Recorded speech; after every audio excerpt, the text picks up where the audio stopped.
Alright, so today we're going to be doing some paper craft home decor pieces. So for this first one, I'm using a cardboard tube. You can do this without using paper. You can use one of the Dollar Tree tall type vases, but like I said, these are paper crafts, so we're going to be using cardboard tube that I have here. It is a little bit taller than the stick-on tile that they have at the Dollar Tree, so at the end I'm going to just end up cutting that off, but I'm just showing you can just roll out the tile, measure it to the size that you need it. It does come with a sticky back, but you can see the back kind of separates from the actual tile piece. So to get a good stick on it without having, you know, that gap in the piece, because even if you don't cut off the end and have the opening there, it still kind of separates. So you can just peel that backing off real easily and just adhere it with some type of glue. You can use hot glue like I did.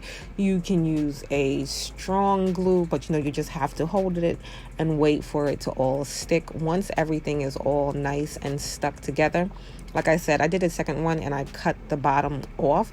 You can also make a bottom piece for it, but it is a paper craft, so I'm not going to be filling it with water or anything.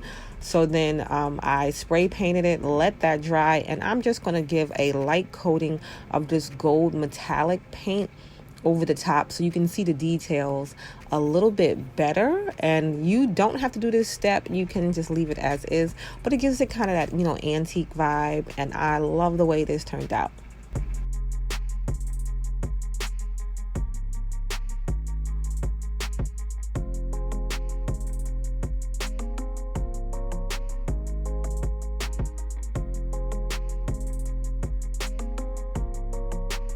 Now another simple paper craft. I'm just using this Dollar Tree charger as a template for my circle, but I'm using a box from the post office, and you can get these free. These are like the flat rate shipping boxes, and I'm just cutting off all the parts with the folds. So I just want a piece that doesn't have the fold line in it. You can do this bigger, you can do this smaller, you can get a different piece of cardboard, but I'm just making mine this size. And the charger plate is great for this because you can see it laps over a little bit at the top and a little bit at the bottom when you do cut off all the folded parts. So I'm just tracing out the sides, and then I'll have those flat pieces. I'll have a flat piece on the top and a flat piece on the bottom, which is good because it gives it a piece to stand up and a piece to put the whatever decorations you're going to put in there. Again, it's a paper craft, so I'm not going to be filling it with water. I'm not going to be using it like a real functional vase. I'm going to be using faux plant, faux greenery to put in it. But I cut 2 pieces of those, and then you'll have the strips that's left from the post office box. You can use regular cardboard too, like I said, but this is, it just seemed to measure out just perfectly. I was able to use one box to do this, but you can see the longer pieces go along the side good, and then you can just use one of the other pieces to go along the bottom, and you can leave the top part open. You can make this thinner too. You don't have to leave the pieces that thick, but I left them the size they were to make it look, you know, kind of chunky.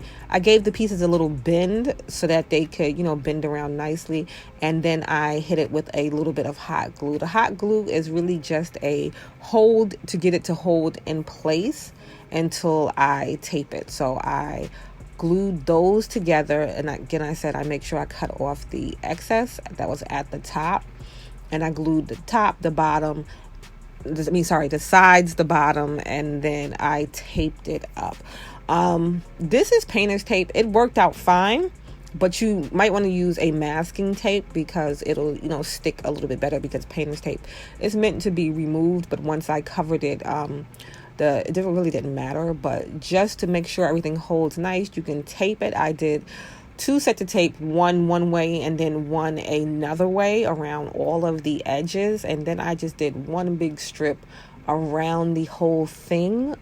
You can cover this in cement and have you a nice cement piece. You can do this so many different ways, but once I taped it up and made sure that it stood up nice and strong, I just went in with some Dollar Tree caulk and I covered it. And this is, like, to me, the easiest way.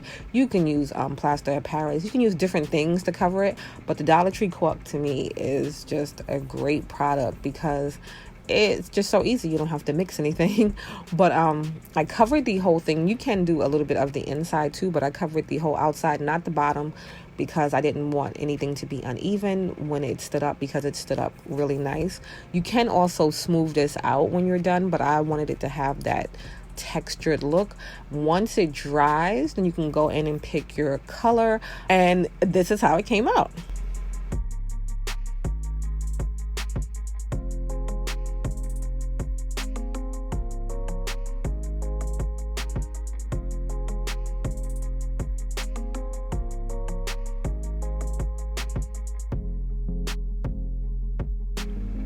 Now for this one, I was playing around with another paper craft idea. You can do these without this part, but I had these Dollar Tree canvases and I just wanted to use them as a base, and then just some cardstock glitter paper. You don't have to use glitter paper. You could use regular cardstock paper. You could use anything that really just crunches up like that. And then I'm just, like I said, I'm using the Dollar Tree frames as a base, but you don't even really have to do that. You can just fold your paper in a way that it would, kind of give that 3D kind of look. But I hot glued mine around, cutting into the edges so that it can fold in a little bit better. And just trying to make sure that I didn't flatten it out, because I wanted it, again, to have that 3D art look. When you're done with this, you can just color it whichever color you want. You can hang these on the wall like in a collection. Like, I didn't cover the whole thing, but I wanted to frame it. So I had this frame that I did a reverse frame on, did artwork on, and I just put these two pieces in, and this is how it came out.